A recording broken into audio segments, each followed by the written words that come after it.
వ్యాపింపనీయడు.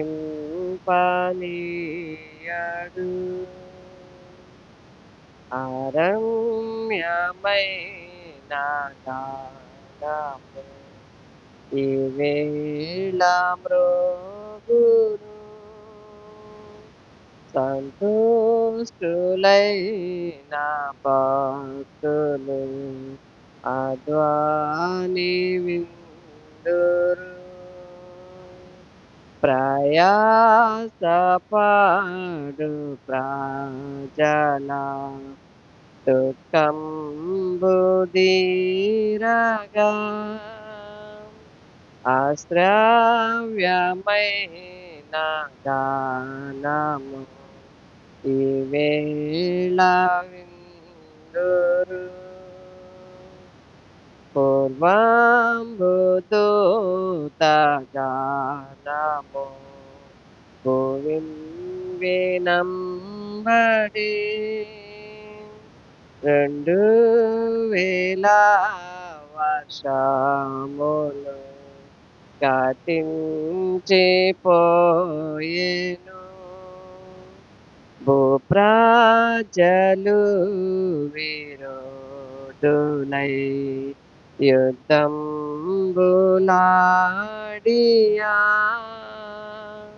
మనోజ్ఞమైన గానము నా లక్ష్యబెట్టిరి. పాపాత్ములార వినుడి యేసు ప్రభు మీ పాప భారమంతయు వహింపవచ్చెను.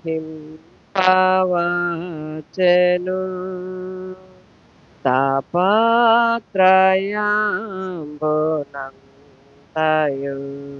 దాని వహించును. సంపూర్ణ శాంతి సంపదలను గ్రహించుదిన ఈ సత్యయుగము. ఈ వేళని నిజంబుగా సమీపమాయెను.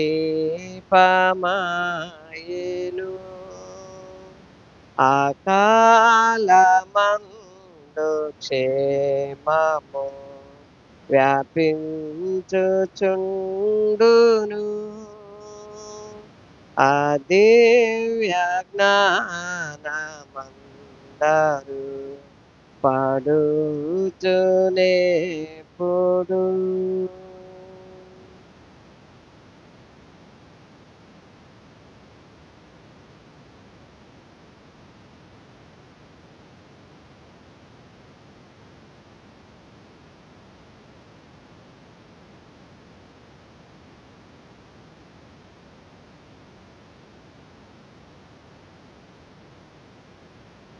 హల్లెలూయా. అమ్మమ్మ ఓ మరియమ్మ వినవమ్మ ఈ శుభవార్త, స్త్రీలందరిలోనా ధన్యురాలు అమ్మ. అమ్మమ్మ ఓ మరియమ్మ వినవమ్మ ఈ శుభవార్త, స్త్రీలందరిలోనా ధన్యురాలు అమ్మ.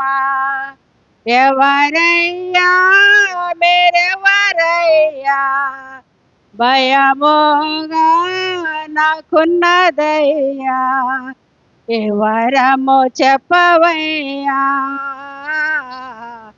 ఎవరమో చెప్పవయ్యా. గాబ్రియేలు దూతమమ్మ, దేవుడు నన్ను పంపెనమ్మా. గాబ్రియేలు దూతనమ్మ, దేవుడు నన్ను నామా నే గర్భమున కుమారుడు పుట్టు నీ గర్భమున కుమారుడు పుట్టు యేసని పేరు పెట్టవమ్మా యేసని పేరు పెట్టవమ్మా అమ్మమ్మ ఓ మరియమ్మ వినవమ్మా శుభవార్త స్త్రీలందరిలో ధన్యురాలు అమ్మా ఏమేరుగని కన్యనయ్యా ఎలా నాకు కలుగునయ్యా ఏమేరుగని కన్యనయ్యా ఎలా నాకు కలుగునయ్యా లోకమంతా కాకులావల్ లోకమంతా కాకులావల్ లోకనిందలు వచ్చునయ్యా లోకనిందలు వచ్చునయ్యా అమ్మమ్మ ఓ మరియమ్మ వినవమ్మ శుభవార్త స్త్రీలందరిలోనా ధన్యురాలు అమ్మా హల్లెలూయా.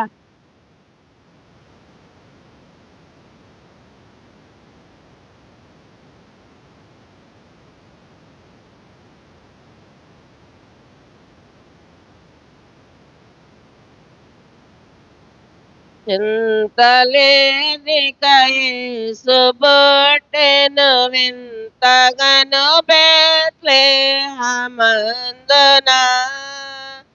చెంత చేరిన రండి సార్వజనాంగమా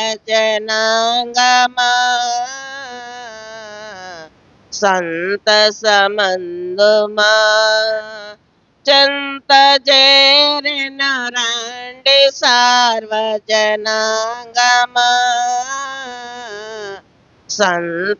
సంతసమందుమా దోత దిల్పెను గొల్లలకు శుభవార్త నా దివసాంబు వింతగా ఖ్యాతి మీరగవారు యేసుని గాంచిరి స్తుతుల నరించిరి ఖ్యాతి మీరగవారు యేసుని గాంచిరి స్తుతుల నరించిరి చోకగనుగని జ్ఞానులెంతో మక్కువదన ప్రభుని గనుగొని చక్కగా బెత్లెహేమున చూచిరి కానుకలిచ్చిరి చక్కగా బెత్లెహేమున చూచిరి కానుకలిచ్చిరి కన్యగర్భమునందు పుట్టెను కరుణగల రక్షకుడు క్రీస్తుడు ధన్యులంగుటకు రండి వేగమే దీనులై సర్వమానులై ధన్యులంగుటకు రండి వేగమే దీనులై సర్వమానులై పాపమెల్లను పరిహరింపన పరమ రక్షకుడవతరించెను దాపు చేరిన వారికెడు పడు భాగ్యము మోక్ష భాగ్యము దాపు చేరిన వారికెడు బడు భాగ్యము మోక్ష భాగ్యము చింతలేదికాయి సుబొట్టెను వింతగను బెత్లెహేమందున చెంత చేరిన రండి నాంగమా సంతసమందుమా. హల్లెలూయా.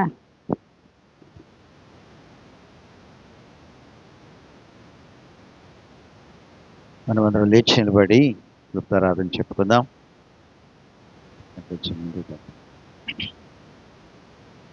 తండ్రి యొక్కయు కుమారుని యొక్కయు పరిశుద్ధాత్మ యొక్కయు నామమున ఆమేన్. ప్రభువా మమ్మను కనికరింపుము, ప్రభువా మమ్మల్ని కనికరింపుము, క్రీస్తు మమ్మను కనికరింపుము, క్రీస్తు మమ్మల్ని కనికరింపుము, ప్రభువా మమ్మను కనికరింపుము. ప్రభువా మమ్మల్ని కనికరింపుము. అందరం కలిసి మన విశ్వాసాన్ని చెప్పుకుందాం. భూమి ఆకాశములను సృజించిన సర్వశక్తి గల తండ్రి అయిన దేవుని నమ్ముచున్నాను.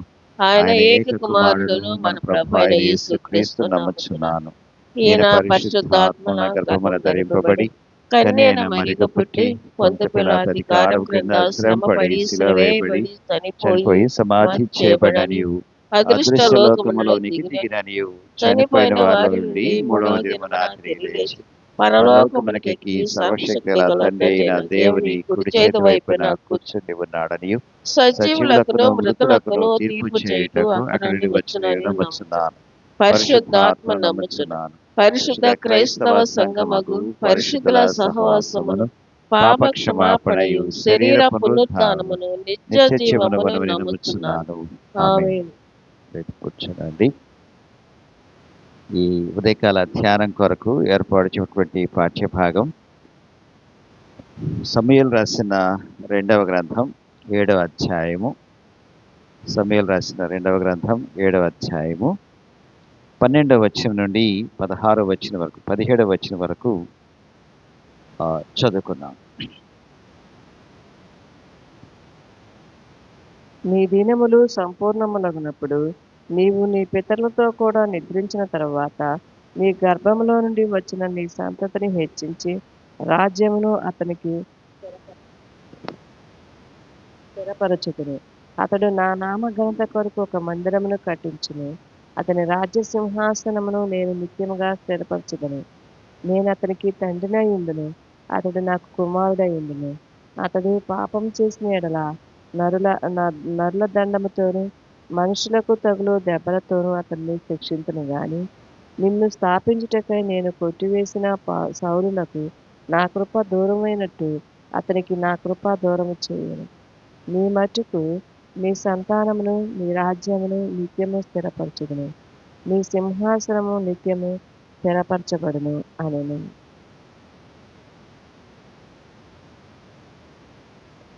వాక్య ధ్యానం కొరకు తల వంచి ప్రార్థన చేసుకుందాం.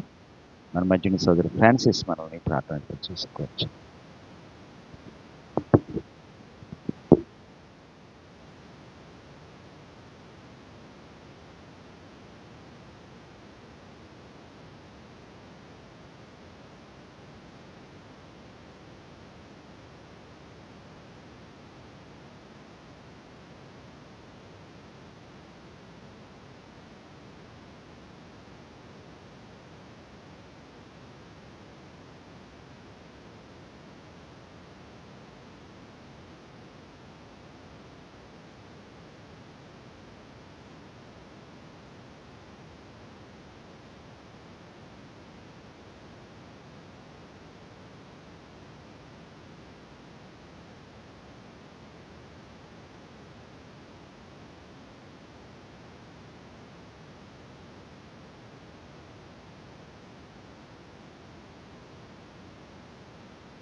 ప్రభునందు ప్రియమైన దేవుని సంగమ, ప్రభు అని యేసుక్రీస్తు వారి పరిశుద్ధ నామలో మీకందరికీ శుభాలు తెలియచేస్తూ ఉన్నాను.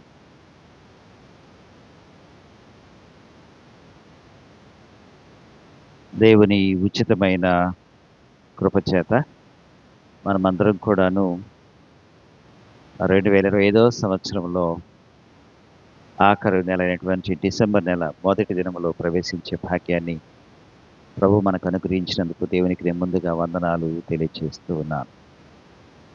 ఈ యొక్క అడ్వెంట్ కాలంలో మనము మరి యొక్క తెల్లవారుజామున ఆయన రాకడ కొరకై సిద్ధపడే భాగ్యాన్ని ప్రభు ఇచ్చినందుకు దేవునికి నేను ముందుగా వందనాలు తెలియజేస్తూ ఉన్నాను.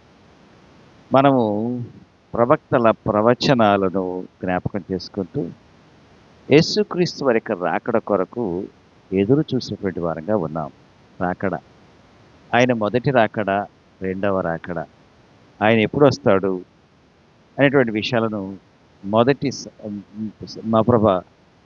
మొదటి కాలంలో అంటే క్రీస్తు పూర్వమైనటువంటి కాలంలో ప్రజలు ఎదురు చూశారు.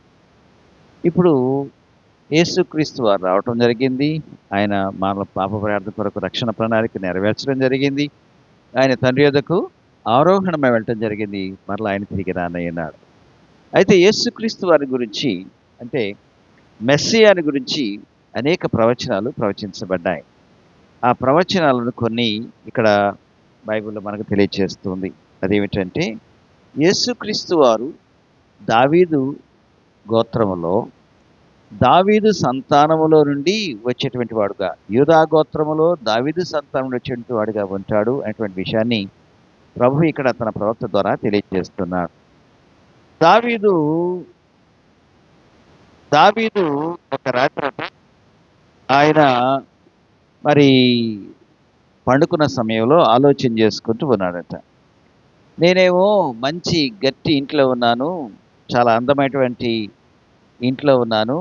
దేవుని మందిరానికి స్థలం, దేవునికి మందిరం లేదు కాబట్టి దేవుని కొరకు ఒక మందిరం కట్టించాలి.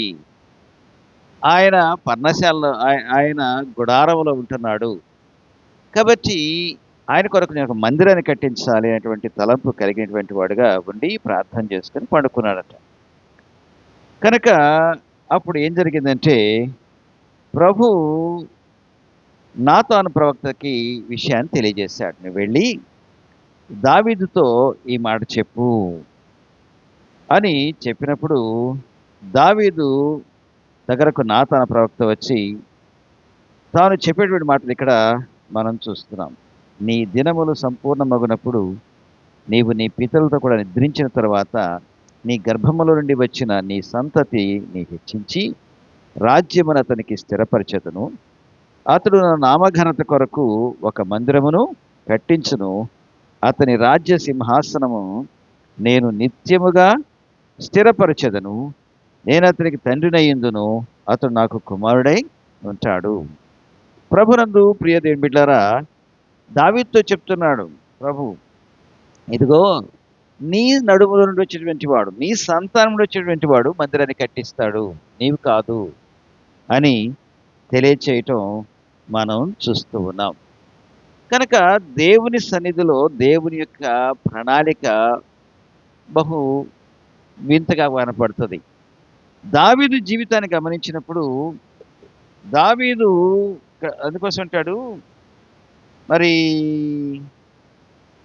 నీ చేతులేమో రక్తసిక్తమై ఉన్నాయి, నువ్వు అనేక యుద్ధాలు చేశావు, అనేక మందిని చంపేసేసావు యుద్ధాల్లో, కనుక నీవు కాదు కట్టవలసింది అంటారు. రెండవది ఏమిటంటే నీ స్థితి మనం గమనించినట్లయితే నీవు గొర్రెలు కోసేటువంటి నిన్ను దేవుడు పైకెచ్చించాడు. ఈ సమూయేలు రాసిన 2వ గ్రంథం 7వ అధ్యాయంలో 8వ వచనం చూస్తే, కాబట్టి నీవు నా సేవకుడు దావీదుతో ఇలాగ చెప్పుము, సైనికులకు అధిపతి యెహోవా సెలవిచ్చినది ఏమనగా, గొర్రెల కాపులో నిన్ను గొర్రెల దొడ్డిలో నుండి తీసి ఇశ్రాయేలీయులను నా జనుల మీద అధిపతిగా నియమించాను. నేను తీసుకొచ్చి ఇలా చేశాను, నీవు పోవు చోట్ల నెలను నీకు తోడుగా ఉండి నీ శత్రువులందరినీ ఎదుట నిలవకుండా నిర్మూలం చేసి లోకములోని ఘనులైన వారిని వారికి కలుగు పేరు నీకు కలుగజేసి ఉన్నాను. కాబట్టి ఇంత గొప్ప ఔన్నత్యాన్ని నీకు ఇచ్చాను నేను. అయితే ఒక విషయం, నీవు కాదు మందిరాన్ని కట్టేది, నీ నడుములో వచ్చినటువంటి మందిరం కడతాడు, నీ కుమారుడు మందిరాన్ని కడతాడు అని చెప్పాడు. కనుక దావీదు తర్వాత దావీదు రాజ్యాన్ని స్వాధీనం తాను పరిపాలన చేయాలని అబ్షాలోము మొట్టమొదటిగా ప్రయత్నం చేశాడు. అబ్షాలోము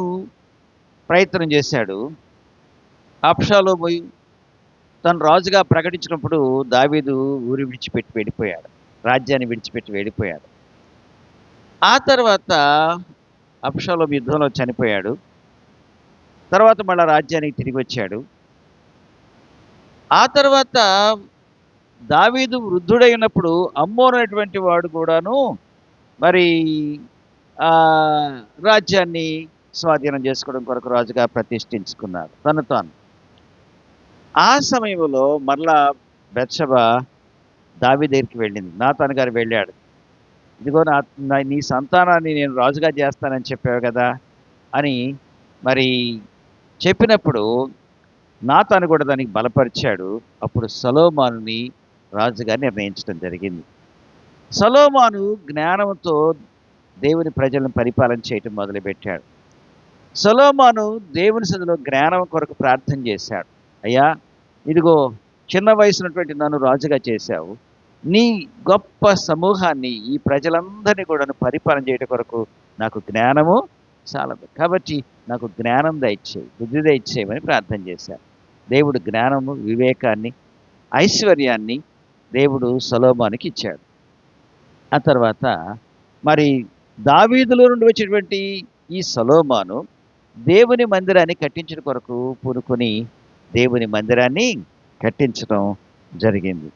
కనుక ఇప్పుడు ఇక్కడ యేసు క్రీస్తుని గురించినటువంటి విషయం మనం గమనించింది ఏంటంటే 13వ వచనం చూడండి. అతడు నా నామఘనత కొరకు ఒక మందిరం కట్టించును, అతని రాజ్య సింహాసనమును నేను నిత్యముగా స్థిరపరచెదను.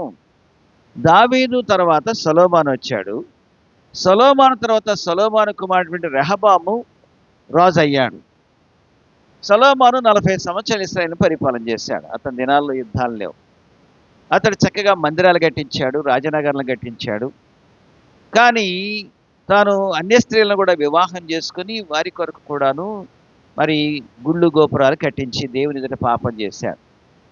కనుక దావీదుకి ఇచ్చినటువంటి ఆ యొక్క వాగ్దానాన్ని దేవుడు జ్ఞాపకం చేసుకుంటూ, ఇదిగో అబ్బాయి, నీ సమయంలో కాదు, నీ తర్వాత నేను దీన్ని పాడు చేస్తానని చెప్పాడు.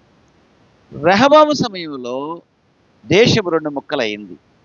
ఇశ్రాయేలు 12 గోత్రాలు, 10 గోత్రాలు ఒక పక్కకి, 2 గోత్రాలు ఒక పక్కకి వచ్చి ఇశ్రాయేలీలుగాను యూదులుగాను వారు విడిపోయారు.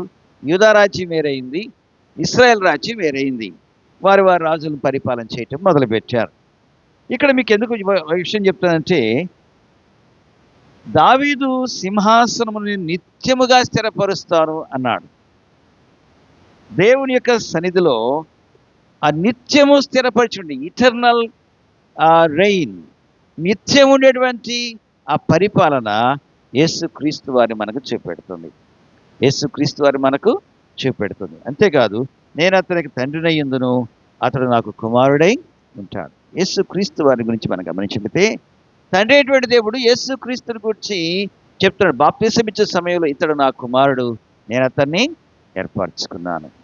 ఆ తర్వాత మరి యోహాను సువార్త 3వ అధ్యాయంలో మనం గమనించినట్లయితే 16వ వచనంలో, దేవుడు లోకమును ఎంతో ప్రేమించెను, కాగా తన అద్వితీయ కుమారుని యందు విశ్వాసముంచు ప్రతివాడు నశింపక నిత్యజీవం పొందుట ఆయన మనకు అద్వితీయ కుమారుడు అనేటువంటి పాదం యేసుక్రీస్తు వారికి ఇవ్వబడుతుంది. ఇక్కడ ఆయన అంటాడు, నేను అతనికి తండ్రిని అయి ఉంటాను. యేసుక్రీస్తు వారికి ఎవరు తండ్రి? దేవుడే, యెహోవా దేవుడే తనకి తండ్రి, దేవుడే తనకు తండ్రిగా ఉన్నటువంటి వాడై ఉన్నాడు. ఇంకా రూపాంతర సమయంలో కూడా, ఇదిగో ఈయన నా కుమారుడు, ఈయన మాట వినండి అనేటువంటి స్వరము శిష్యులు విన్నట్టుగా మనం చూస్తున్నాం. యేసుక్రీస్తు వారు కూడాను ప్రార్థన చేశారు, నా దేవా నా దేవా అంటారు. తర్వాత తండ్రి వీరేమి చేయించున్నారో వీరు ఎరుగర గనక వీరిని క్షమించు అని తండ్రి అని సంబోధించడం మనం చూస్తున్నాం. దేవుడు యేసుక్రీస్తు వారికి తండ్రిగా ఉంటాడు అనే పదం ఇక్కడ మనం చూస్తున్నాం. ఇక్కడ ప్రభు కూడా తెలియజేస్తున్నాడు, నేను అతనికి తండ్రిగా ఉంటాను. సొలొమోను విషయమో రెహబాము విషయమో ప్రభు మాట్లాడటం లేదు, యరొబాము విషయం మాట్లాడటం లేదు. ఇక్కడ ప్రభు మాట్లాడేటువంటి ఈ ప్రవచనంలో ఉన్నటువంటి ముఖ్య సారాంశం ఏంటంటే యేసుక్రీస్తు వారు మెస్సియాను గురించి ఆయన తెలియజేస్తున్నారు. అంతేకాకుండాను మరి ఆ యొక్క రాజ్య సింహాసనము నిరంతరం ఉంటుంది అనేటువంటి విషయాన్ని ప్రభు తెలియజేస్తూ ఉన్నాడు. అంతేకాకుండా అది శాశ్వతంగా ఉండేటువంటి రాజ్యము. యేసుక్రీస్తు వారి యొక్క రాజ్యము శాశ్వతంగా ఉండేటువంటి రాజ్యం. చూడండి, సమూయేలు రాసిన 2వ గ్రంథము 22వ అధ్యాయము 51వ వచనం చూస్తే అక్కడ ప్రభు మరి తన శాశ్వత రాజ్యాన్ని గురించిన విషయాలు ఇక్కడ ప్రవచనం చేస్తున్నాడు. నీవు నియమించిన రాజునకు గొప్ప రక్షణ కలుగు చేయువాడవు, అభిషేకించిన దావీదునకును అతని సంతానములకును నిత్యము కనికరము చూపువాడు. కనుక దేవుని యొక్క సన్నిధిలో ఇక్కడ తెలియజేసేంటంటే, అయ్యా నువ్వు గొప్ప రక్షణ ఇస్తావు, నువ్వు గొప్ప కనికరాన్ని చూపెడతావు, నిత్యము కనికరాన్ని చూపెడతావు. కనుక యేసుక్రీస్తు వారు దావీదు గోత్రంలో దావీదు సంతానముగా పుట్టినటువంటి వాడై ఉన్నాడు అనేటువంటి విషయాన్ని మనం చూడగలుగుతున్నాం. కనుక యేసుక్రీస్తు వారు దావీదు గోత్రంలో పుట్టాలి. అందుకోసమే యేసుక్రీస్తు వారిని ఏమని పిలిచారు? యోసేపు కుమారుడా అని పిలిచారా? పిలవలా. దావీదు కుమారుడా యేసు నన్ను కరుణించు అని గుడ్డివాడు పిలిచాడు. దావీదు కుమారుడా అని యేసుక్రీస్తు వారిని పిలిచారు. అందుకోసం పౌలు గారు అంటాడు, యేసుక్రీస్తు వారు దావీదు సంతానములో పుట్టడం బట్టి మనుషుడుగాను, ఆ తర్వాత ఆయన పునరుద్ధానుడై తిరిగి లేచుడు చేత దేవుడిగాను మనకు కనబడచ్చు. ఆయన సంపూర్తి మానవుడు, సంపూర్తిగా దేవుడు. కనుక యేసుక్రీస్తు వారు ఆయన దావీదు గోత్రములో నుండి, దావీదు సంతానములో, యూదా గోత్రములో దావీదు సంతానంలో పుట్టేటువంటి వాడై ఉన్నాడు. ఆయన నిత్యం ఉండేటువంటి దేవుడు. చూడండి, యెషయా గ్రంథం 9వ అధ్యాయము 7వ వచనంలో ఆయన అంటాడు, యెషయా గ్రంథం 9వ అధ్యాయము 7వ వచనంలో ఆయన రాజ్యము స్థిరంగా ఉంటుంది. 9:7 అమ్మా, 9:7 చదువు. ఇది మొదలుకొని మితి లేకుండా దానికి సమృద్ధి కలుగచేయును, వృద్ధియు క్షేమమును కలుగునట్లు సర్వకాలము దావీదు సింహాసనమును రాజ్యమును నియమించును. ఇక్కడ సర్వకాలము అంటే అన్ని కాలాల్లో. యూదుల యొక్క రాజ్య పరిపాలన కొంతకాలమే ఉందేమో, కానీ యేసుక్రీస్తు వారి యొక్క పరిపాలన సర్వకాలము ఉంటుంది, అన్ని కాలాల్లో. అన్ని కాలాలంటే వర్తమాన భూత భవిష్యత్ కాలాలు, జరిగిపోయిన కాలం, జరుగుతున్న కాలం, జరగబోయే కాలం, అన్ని కాలాల్లో ఆయన పరిపాలన ఉంటుంది. కనుక యేసుక్రీస్తు వారి యొక్క పరిపాలన గురించి ఆయన యొక్క ఆయన రాజ్యము నిత్యం ఉండేటువంటి రాజ్యంగా ఉంటున్నటువంటి విషయాన్ని ఇక్కడ మరి బైబిల్ మనకు తెలియజేస్తుంది. అదేవిధంగా ఇర్మియా గ్రంథంలో కూడా మనం చూసినట్లయితే 17వ అధ్యాయము 25వ వచనంలో ఆయన అంటాడు, మరి దావీదు యొక్క చదవమ్మా, దావీదు సింహాసనమందు ఆసీనులైన రథముల మీదను గుర్రముల మీదను రాజుల అధిపతులను, ఇక్కడట దావీదు సింహాసనమందు ఆసీనులై రథముల మీదను గుర్రముల మీదను ఎక్కి తిరుగుచుడు రాజులను అధిపతులను ఈ పట్టణములో గుమ్మములో ప్రవేశిస్తారు.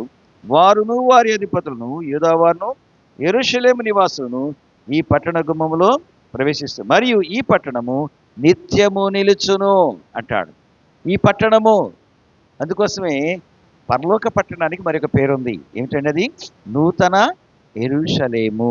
నూతన యెరూషలేము. దావీదు పట్టణాన్ని యెరూషలేము అన్నారు.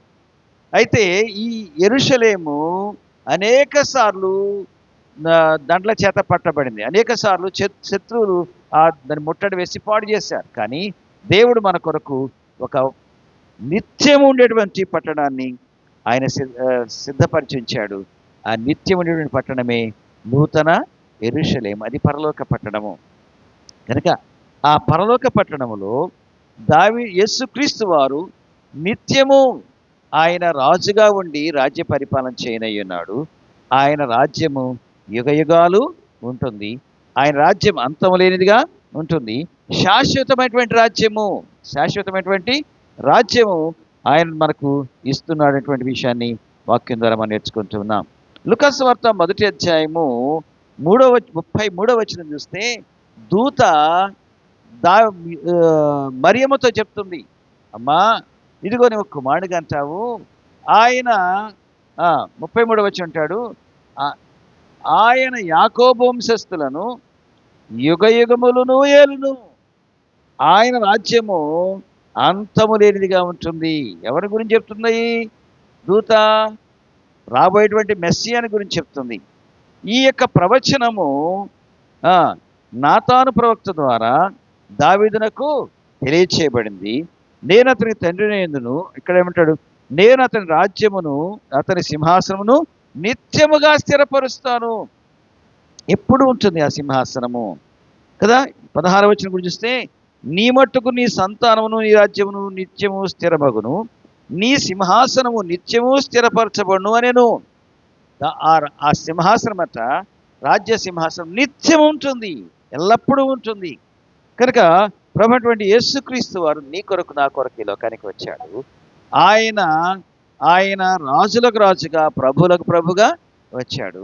ఈయన రాజ్య సింహాసనము, ఆయన రాజ్యం ఎంతకాలం ఉంటుందంటే యుగయుగములు ఉంటుంది. ఆ యుగయుగములు ఉండేటువంటి ఆ రాజ్యం పరిపాలన గురించినటువంటి విషయాలు ముందుగా ప్రవచించారు.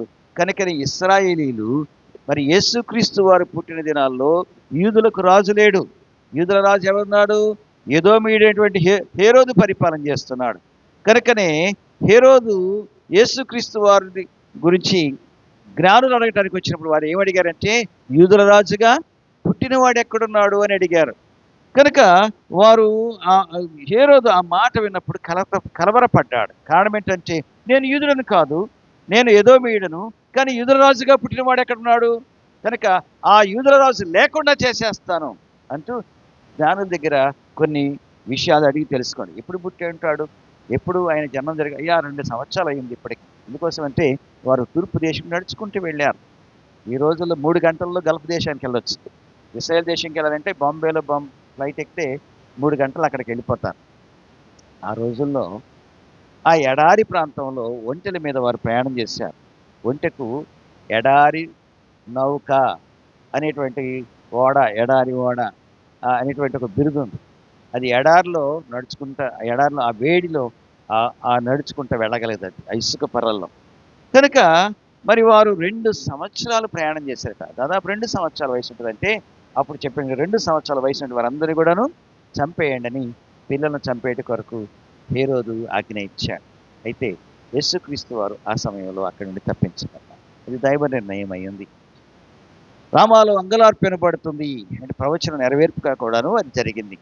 ప్రభునందు ప్రియమైన యేసుక్రీస్తుని గురించి వ్రాయబడినటువంటి ఈ ప్రవచనాలు మనం ముందుగా చూస్తున్నాం. ప్రవచనాల నెరవేర్పుగా యేసుక్రీస్తు వారి లోకానికి వచ్చాడు.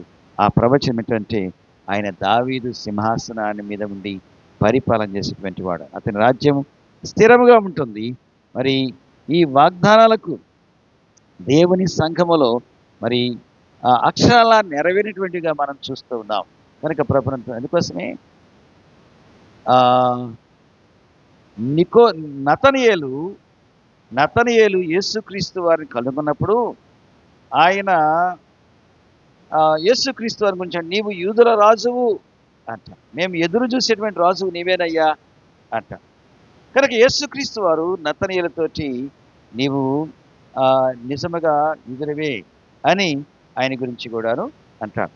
కనుక ప్రభునందు ప్రియమిళ్ళరా, మనం మన జీవితాల్లో యేసుక్రీస్తుని గురించి విషయాలు ఇక్కడ మనం చూస్తాం. చూడండి, యోహాను సువార్త 1వ అధ్యాయం 49వ వచనం చూస్తే, నతనయేలు బోధకుడా నీవు దేవుని కుమారుడవు, ఇశ్రాయేలు రాజు అని ఆయనకు ఉత్తరమిచ్చాను. ఇక్కడ నతనయేలు అనేటువంటి వాడు యూదుల రాజు కొరకు, మెస్సియా కొరకు ఎదురు చూసేటువంటి వారిలో ఒకడై ఉన్నాడు. ఆ రోజుల్లో వారు ప్రవచనాలు తిరగేసుకుంటూ వచ్చారు. ఈ రోజుల్లో మనము రాకడ ఎప్పుడు వస్తుంది, రాకడ గుర్తులు ఎలా ఉన్నాయి అని మనం వాటి కొరకు ఎదురు చూస్తున్నామో, వాటిని చెప్పుకుంటున్నామో, ఆ రోజుల్లో వారు ప్రవచనాలను, వాటి నెరవేర్పులను వారు చూసుకుంటూ వచ్చారు. కనుకనే ఇక్కడ మెస్సియా వస్తాడు, దావీదు సింహాసనం మీద ఆయన అధిష్టానుడై ఆయన పరిపాలన చేస్తాడు అని యేసుక్రీస్తుని గురించి వారు ఎదురు చూశారు. అందుకోసమే మరి పిలాతు కూడా అడిగినప్పుడు, నువ్వు యూదుల రాజువా అని అడిగాడు. నువ్వు రాజువా అని అడిగాడు. క్రీస్తు బిడ్డలారా, యేసుక్రీస్తు వారు రాజుగానే ఈ లోకానికి వచ్చారు, కానీ వారు ఆయన రాజుగా గుర్తించలేదు. ఆయన చెప్పినటువంటి మాటలు ఏంటంటే, పరలోక రాజ్యం సమీపించింది కాబట్టి పరలోక రాజ్యాన్ని గురించి చెప్పాడు. ఆ పరలోక రాజ్యంలో ఆయన సింహాసనం ఉంటుంది, యుగ యుగములు ఆయన అక్కడ పరిపాలన చేస్తాడు. ఆ యుగ యుగముల పరిపాలన కొరకు ఈ లోకంలో మనం ఉండగా ఏం చేయాలంటే, ఆ రాజ్యంలో చేరుట కొరకు సిద్ధపడాలి. యేసుక్రీస్తు వారి గురించి ఉన్న విషయాలు మరి కీర్తనకారుడు 110వ సంకీర్తనలో ఆయన తెలియజేస్తాడు. అదేవిధంగా 16వ సంకీర్తనలో ఆయన తెలియజేస్తాడు. 16వ సంకీర్తన అంటాడు, ఇదిగో నీ పరిశుద్ధుని నీవు కుళ్ళు పట్టనీయవు అంటాడు. మీరు చూసినట్టయితే 110వ సంకీర్తన 2వ వచనం, యెహోవా నీ పరిపాలనా దండమును సీయోనులో నుండి సాగజేయుచున్నాడు, నీ శత్రువుల మధ్యను నీవు పరిపాలన చేయుము అంటాడు. ఆ తర్వాత మరి ప్రభువు నీ కుడిపార్శ్వమందుండి తన కోపదినమున రాజులను నలగగొట్టును, అన్ని జనులకు ఆయన తీర్పు తీర్చును. దేశము ఇక్కడ ఆయన ఇలా తీర్పు తీర్చుకుంటూ వచ్చేటువంటి వాడుగా ఉన్నాడు అనేటువంటి మాట అంటాడు. మొదటి వచ్చి అంటాడు, యెహోవా నా ప్రభువుతో సెలవిచ్చిన వాక్కు, నేను నీ శత్రువులను నీ పాదములకు పీఠముగా చేయి వరకు నా కుడిపార్శ్వమున కూర్చుండుము. ఇవన్నీ కూడాను యేసుక్రీస్తుని గురించి రాయబడినటువంటి ప్రవచనాలే. దావీదు వీటిని రాస్తూ ఉన్నటువంటి వాడుగా ఉన్నాడు. ప్రభునందు ప్రియమైన మెస్సియాగా యేసుక్రీస్తు రానై ఉన్నాడు. కనుక ఈ ప్రవచనాలను ముందుగా ప్రవచించారు. ప్రవచనాల నెరవేర్పుగా యేసుక్రీస్తు ఈ లోకానికి వచ్చాడు. ఆయన వచ్చి ఆయన తండ్రి చిత్తానుసారంగా చేయవలసిన పనులన్నీ కూడాను ముగించాడు. ఆయన మిగిలిపోయిన పనిని ఆయన బోధించి వెళ్ళాడు. యేసుక్రీస్తు వారు మనకి ఏమైతే తెలియజేశాడో వాటిని సర్వలోకానికి తెలియచేయమని తన శిష్యులకు ఆజ్ఞాపించాడు. నాటి నుండి నేటి వరకు ఈ సువార్త ప్రకటించబడుతూనే ఉన్నది. కాబట్టి యేసుక్రీస్తు వారు మరలా రానై ఉన్నాడు. ఇప్పుడు ఆయన వచ్చినప్పుడు ఆయన శాశ్వతమైనటువంటి పరిపాలన చేస్తాడు. శాశ్వతమైనటువంటి రాజుగా ఆయన ఉంటాడు. ఈ లోకపు రాజులు 5 సంవత్సరాలు ఉంటారు, లేకపోతే ఒక 40 సంవత్సరాలు పరిపాలన చేస్తారు. ఆ తర్వాత వారు గతించిపోతారు. కానీ యేసుక్రీస్తు వారు యుగ యుగములు ఆయన రాజుగా ఉంటాడు. కనుక ఆ యుగ యుగములో ఉండేటువంటి ఆ రాజ్య పరిపాలనలో మనము కూడాను సిటిజన్స్గా, పౌరులముగా ఉండాలని ప్రభు తెలియజేస్తున్నాడు. అందుకోసం పౌలు గారు అంటాడు, మనము ఈ లోకములో మన పౌరస్థితి పరలోకముందుంది అంటాడు. ఫిలిప్పీలకు రాసిన పత్రిక 3వ అధ్యాయంలో పౌలు గారు ఈ విషయాన్ని రాస్తూ ఉన్నాడు. చూడండి, ఫిలిప్పీలకు రాసిన పత్రికలో మనం చూస్తే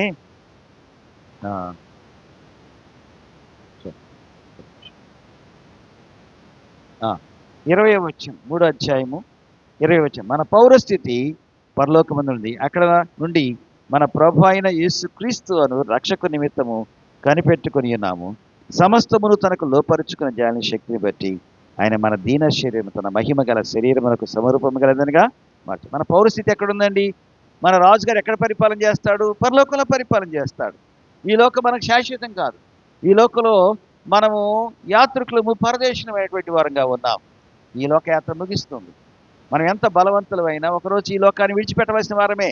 ఎంత ధనవంతులమైనా, ఎంతమంది బలగం మనం వెనక ఉండా మరి ఒకరోజు మనం ఈ లోకాన్ని విడిచిపెట్టవలసిన వారమై ఉన్నాం. అయితే మనం ఎక్కడుంటాము? మన పౌరస్థితి ఎక్కడుందంటే పరలోకంలో ఉంది. 2 రాజ్యాలు ఉన్నాయి. ఒకటి నిత్యం ఉండేటువంటి పరలోక రాజ్యం, 2 నిత్యం ఉండేటువంటి నరకం, బాధలతో కూడిన నరకం. మనం నరకానికి వెళ్ళాలనుకుంటున్నామా, పరలోకానికి వెళ్ళాలనుకుంటున్నామా? ఒకసారి మనం ప్రశ్న వేసుకోవాలి. ఉదయకాల సమయంలో మరి మనమందరూ కూడాను పరలోక రాజ్యానికి వారసులను కావాలని ప్రభు కోరుకుంటున్నాడు. ఆ రాజ్య వారసులుగా ఉండాలంటే ప్రభు అయినటువంటి యేసుక్రీస్తు వారు మన సొంత రక్షకుడిగా అంగీకరించాలి. ఆయన మరణ పునరుద్ధానాలను మనము విశ్వసించాలి. ఆయన యొక్క పుట్టుక, మనం మీకు గతంలో చెప్పాను నేను, దేవుడు అని పిలవబడినటువంటి వాడి యొక్క పుట్టుకలో ఒక రహస్యం ఉండాలి. అదేమిటంటే ఆయన మనలాగా పుట్టినటువంటి వాడు కాదు, కన్య గర్భములో జన్మించినటువంటి వాడు.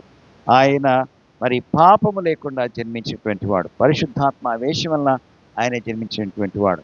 దేవునికి అది సాధ్యం, మానవునికి అసాధ్యం. ఏంటి? మనంగా దేవుడు స్వయంభవుడు, తనకు తానుగా పుట్టినటువంటి వాడు.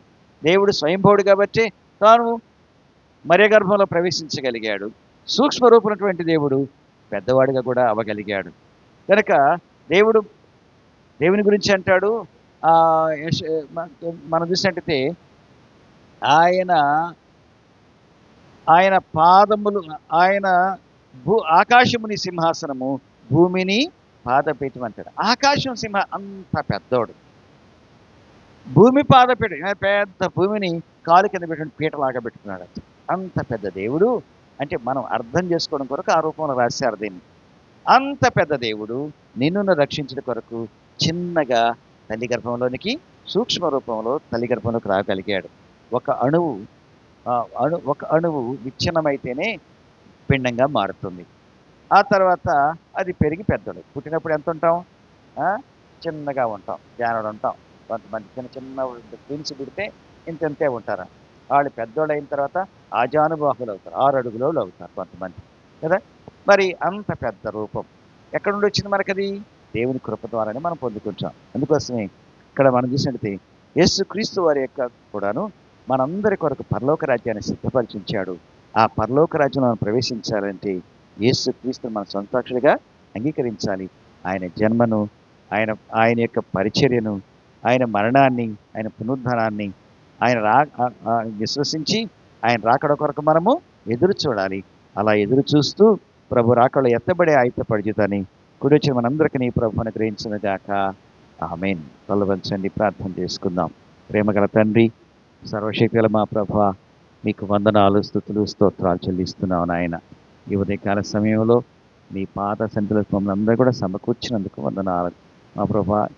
దావీదుతోటి నీ రాజ్య సింహాసనాన్ని స్థిరపరుస్తాను మా ప్రభు, నేను నీ కుమారునికి రాజుగా తండ్రిగా ఉంటాను, అతని రాజ్యం నిత్యం ఉంటుంది అనేటువంటి విషయాలను మీరు మా ప్రభు బయలుపరిచారు తండ్రి. అవన్నీ కూడాను మిమ్మల్ని గుర్చే ముందుగా దావీదునకు ప్రవచించిన విధం బట్టి వందనాలు తెలియజేసుకునిచున్నాం. ప్రవచనాలు నెరవేర్పుగా రాజుల రాజుగా, ప్రభుల ప్రభుగా మీరు లోకానికి వచ్చారు అయ్యా. నాటి ప్రజలు 2025 సంవత్సరాల కిందట మిమ్మల్ని శిలువ మరణానికి అప్పగించారు తండ్రి. మీరు మానవుడిగా ఈ లోకంలో పుట్టినప్పుడు మా ప్రభా, తూర్పు దేశపు జ్ఞానులు మీరు రాజుగా పుట్టినటువంటి విషయాన్ని వారు గుర్తెరిగి మీ దగ్గరకు వారు వచ్చి కానుకలు సమర్పించి మిమ్మల్ని ఆరాధించారు ప్రభా. మరి యూదుల నాయకులైతే మిమ్మలను రాజు అని పిలుస్తూ శిలువ మరణానికి అప్పగించారు ప్రభా. మేము అట్టి వారంగా కాక మిమ్మల్ని ఆరాధించే జ్ఞానులు లాంటి వారంగా ఉండగలకు సహాయం దయచేయండి. ఉదయకాల సమయంలో మీ పాద సన్నిధిలోకి వచ్చి మమ్మలను త్రోసివేయక ఈ దినమంతా మాకు తోడుగా ఉండండి ప్రభా. మరి మా జీవితంలో ఈ 2025వ సంవత్సరం చివరి నెల అయినటువంటి డిసెంబర్ నెల మొదటి దినమందు మమ్మల్ని సమకూర్చారందుకు వందనాలు మా ప్రభా. మరి ఉదయకాల సమయంలో మా ప్రభా ఈ నెలంతా మీ కాపుదల మాతో ఉంచండి. అన్ని చోట్ల అనేక సంఘాల్లో ఈ నెలలో క్రిస్మస్ ఆరాధనలు, సెమీ క్రిస్మస్ ఆరాధనలు జరగనున్నాయి కనుక మా ప్రభా, జరగబోయేటువంటి ఆరాధనలన్నింటిలో కూడా మీరు తోడుగా ఉండి మహిమ పొందుకొని మేము వేడుకొని వచ్చినాం. దేశాన్ని మీ చేతికి అప్పగించుకుంటున్నాం ఆయన. మరి భయంకరమైన తుఫాను మా ప్రభా మా ప్రాంతానికి తాకుతూ ఉంది. అది మా ప్రభా చిత్తూరు, నెల్లూరు, తిరుపతి, మా ప్రభా ప్రకాశం జిల్లాల్లో ఎక్కువగా బీభత్సాలు సృష్టించుకో అధిక వర్షపాతాలు ఇస్తూ ఉంది ఆయన. చెన్నై రాష్ట్రంలో మా ప్రభా అనేకమైన ప్రాంతాలు ముంపుకు గురయ్యాయి వర్షాల వలన ఆయన. శ్రీలంకలోను ఆయన, అదేవిధంగా ఇండోనేషియాలోను ఈ యొక్క దిత్వా తుఫాన్ మా ప్రభా ఎంతో బీభత్సం సృష్టించింది. అంతే మా తండ్రి, మా ప్రాంతం మీద మీ కాపుదల నుంచి మేము వేడుకొని వచ్చినాం. అయ్యా పంట పండి చేతికి వస్తుంది, ఆయన కోత కొయ్యబడుతుంది. తండ్రి, రైతులు ఎంతో కష్టపడి పండించిన పంట నాశనం కాకుండా మీ సహాయం దయచేయండి. మీ కాపుదలను తొడుగు ఉంచి మంచి వాతావరణాన్ని దయచేయమని వేడుకొచ్చున్నాం. దేవా, వర్షాన్ని మీ స్వాధీనంలో ఉంచుకుని మంచి వాతావరణం దయచేయండి. ప్రభా, మీకు వందనాలు. అయినా మరి ఈ ఉదయకాల సమయంలో మరి మీ సన్నిధికి పిలవబడినటువంటి జాలాది హనుమంతరావు కుటుంబాన్ని బట్టి ప్రార్థిస్తున్నాం. మా ప్రభా, మరి రాత్రికాల సమయంలో తను మీ సన్నిధి పిలుచుకున్నారు. ప్రభా, కుటుంబానికి వస్తున్న ఆదరణ దయచేయండి. మా ప్రభా, ధైర్యపరచండి. బిడ్డలు చిన్నవారుగా ఉన్నారు. మా ప్రభా, మరి తండ్రి లేనటువంటి లోటు బిడ్డలకు తీరుస్తూ మీరే ఆ బిడ్డను ధైర్యపరిచి తనకు జరగవలసిన అంత్యక్రియల కార్యక్రమాల్లో కూడాను మీరు తోడుగా ఉండమని వేడుకొని ఉన్నాం. అదే మా ప్రభా, మా పట్టి ధర్మారావు గారు మీ సన్నిధి పిలుచుకున్నారు. మా ప్రభా, తన దుఃఖ దినాలు ముగించుకుంటూ కుటుంబం ఈ దినం ఆదరణ కూడిక జరుపుకొనిచుండగా జరగనటువంటి ఆదరణ కూడికలో కూడాను మీరు తోడుగా ఉండి మా ప్రభా, క్రమంగా మర్యాదగా జరుగు సహాయం దయచేయండి. మంచి వాతావరణం దయచేయండి. ప్రతి పనిలో కూడా మీ ఆశీర్వాదం తోడుకొని చెడిపించి వేడుకొనిచున్నాం. దేవా, మీకే వందనాలు. మా ప్రభా, ఈ దినమందు మా ప్రభు బిడ్డల చదువుల్లో మీరు తోడుగుండండి. మా ప్రభు వారు చేసే పని పట్ల తోడుగుండండి. వ్యాపారాల్లో తోడుగుండండి. ప్రతి అక్కర మీరు తీర్చి పెట్టుకొనిచున్నాం.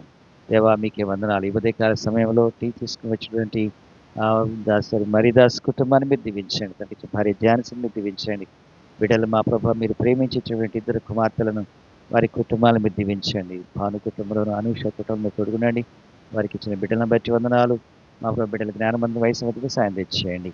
ప్రభా, వారు చేసే పని పాటలలో తోడు నడిపించండి. ఆయన ఆత్మీయంగా బిడ్డలను బలపరచండి, స్థిరపరచండి. మీరు అక్కడ కొరకు సిద్ధపరచండి. ప్రభా, మీకే వందనాలు. చేసే మా ప్రభా ప్రతి పనుల మీద తోడుకునండి. ధ్యానికి ఇచ్చిన తల్లిని మీరు ముట్టండి.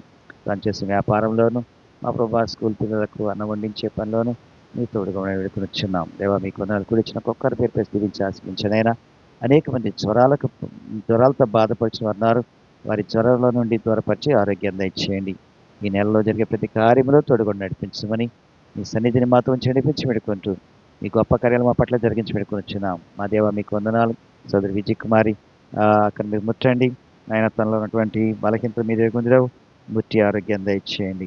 ప్రభువా, అదేవిధంగా వినీత్ కాల్లో ఉన్నటువంటి నొప్పిని దూరం చేసి వస్తుంది దయచేయండి. కూచిపూడి వెంకటరత్నం తనకిచ్చిన కుమారుడు ప్రేమ్ సుధీర్ను మీరు ముట్టి వారి కోసం మంచి ఆరోగ్యాలు దయచేయండి. ప్రభా, అదేవిధంగా బిడ్డలు ఇంజనీరింగ్ చదివేటువంటి వారు మా ప్రభా వారి యొక్క సెమ్ ఎగ్జామ్స్ రాస్తున్నటువంటి వారుగా ఉన్నారు. బబులను జ్ఞాపకం చేసుకోండి. ప్రియాని జ్ఞాపకం చేసుకోండి. ప్రభా, మా ప్రభా మేరుగా సామంతను జ్ఞాపకం చేసుకోండి. ఇంకెందరైతే బిడ్డలు పరీక్షలు రాస్తున్నటువంటి వారుగా ఉన్నారో మా ప్రభు వారందరికీ మీ దివ్య జ్ఞానం దయచేసి పరీక్షలు మంచి మార్కులతో విజయం పొందుకొని మంచి ర్యాంకుతో ముందుకు సాయం తెచ్చేయండి. ప్రభా, మీకు వందనాలు. పర్మనెంట్ జాబ్స్ కొరకు ప్రయత్నం చేసే బిడ్డలు అనేక మంది ఉన్నారు. వారి జాబ్స్ ప్రయత్నాల్లో మీరు తోడుకోండి. మంచి జాబ్స్ వారు పొందకుండా సహాయం తెచ్చేయండి. వివాహాల కొరకు సిద్ధపడిన బిడ్డలు ఉన్నారు. వివాహాల విషయమై చేసే ప్రతి పనిలో మీరు తోడుకొని నడిపించి ప్రతి మోసం నుండి దూరం వచ్చున్నాం. కూచిపూడి వర్మ అనేటువంటి బిడ్డ మా ప్రభా కుటుంబాన్ని విడిచి వెళ్ళిపోయాడు. తిరిగి మళ్ళీ ఇంటికి వచ్చినప్పుడు మంచి మనసును దయచేయండి. ప్రభా, మీకు వందనాలు. మా ప్రభా చంటి బిడ్డను మీరు దీవించండి. అమూల్యక చెడు కుమార్తె మీరు దీవించి చలి వలన మరి వర్షాల వలన చంటి బిడ్డలకు పాలు చుక్కలకు ఎలాంటి బలహీనతల వాటిలకు మీకు ఆపదల భద్రపరచండి. కూడిచిన కుక్కర్ పేరు పేరు దీవించి ఆశీర్వించమని మీ సన్నిధిని దినమంతా మాతో నడిపించి పెట్టుకుంటూ మా ప్రభా మీ ఈ వాతావరణాన్ని మీ స్వాధీనం ఉంచుకోండి. అయినా భయంకరమైన తుఫాను వాతావరణాన్ని మీరు నిమ్మలింపజేసి మా ప్రభా మరి మా ప్రాంతంలో ఎలాంటి జన నష్టం కానీ ఆస్తి నష్టం కానీ పంట నష్టం కానీ కలగకుండా ఈ కార్యాలను నూతనపరచమని మా ప్రభుని మీ ప్రీతిమాడైన యేసుక్రీస్తు పరిశుద్ధ నామములో వేడుకొనుచున్నాము తండ్రి. ఆమేన్. పరలోకమందున్న మా తండ్రి, మీ నామం పరిశుద్ధపరచబడును గాక. మీ రాజ్యం మాకు వచ్చును గాక. మీ చిత్తం పరలోకమందు నెరవేర్చున్నట్లు భూమి మీద నెరవేరును గాక. మానుదిన ఆహారాన్ని మాకు దయచేయం.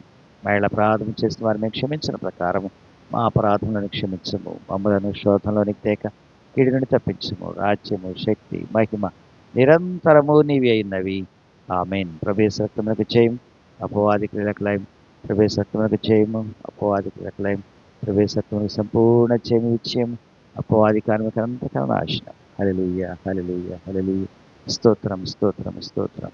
ఆమేన్, ఆమేన్, ఆమేన్. తండ్రి, కుమారుడు, పరిశుద్ధాత్మను త్రియేక దేవుని దీవెన ఆశీర్వాదం కూడా మనకందరకును రాకడ పర్యంతం సదాకాలము తోడైండును గాక. ఆమేన్.